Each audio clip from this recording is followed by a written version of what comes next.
How to show rulers and guides in Canva. Hi everyone, it's Sophia to assist you today. Without any delay, let's jump right in. First, open Canva and then click on File located on top left corner of your screen. Then go to Settings. In Settings, you'll find Show Rulers and Guides. Click on it and your ruler will be visible. You can drag the ruler to your slide wherever you want. Simply click on the top and drag it down. You can simply remove it by clicking on it and dragging it upwards. And to add guides, simply click on File again, Settings, and in Settings you will find Add Guides.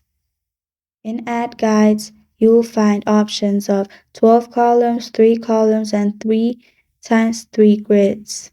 You can also custom it by customizing column, gap, margin, rows, gap, margin again. After that, you're good to go. That's how to show rulers and guides in Canva. Thank you for joining me today. If this video helps you out, please leave a like and subscribe for more. Got a question or want to suggest a topic? Comment below. I am Sophia signing off. Until next time.